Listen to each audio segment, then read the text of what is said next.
অবশেষে ইরানে বিধ্বস্ত হওয়া F-15 যুদ্ধবিমানের দ্বিতীয় ক্রুকে উদ্ধার করেছে আমেরিকা। রবিবার ট্রুথ সোশ্যালে এক পোস্টে প্রেসিডেন্ট ডোনাল্ড ট্রাম্প দাবি করেন, নিরাপদ ও সুস্থ আছেন উদ্ধার হওয়া ওই বিমান সেনা।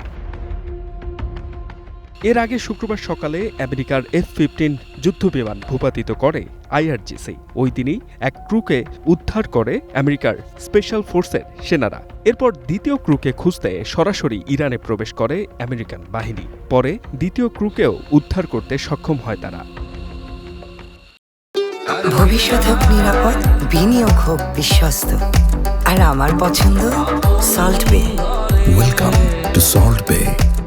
বিমানটি বিধ্বস্ত হওয়ার পরপরই দুই ক্রুকে উদ্ধারে সেখানে নজরদারি বিমান উড়ানো শুরু করে আমেরিকানরা। এছাড়া একটি হেলিকপ্টার দিয়েও পাইলটকে উদ্ধারে চেষ্টা করে তারা। তবে ইরানি সেনাদের হামলার মুখে পিছিয়ে যায় হেলিকপ্টারটি।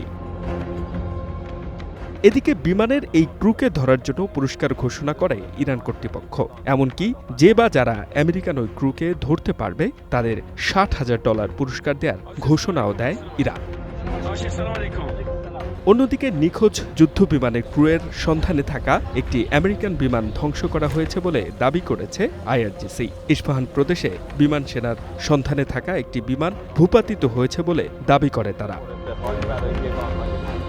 HM Ataullah, one international desk.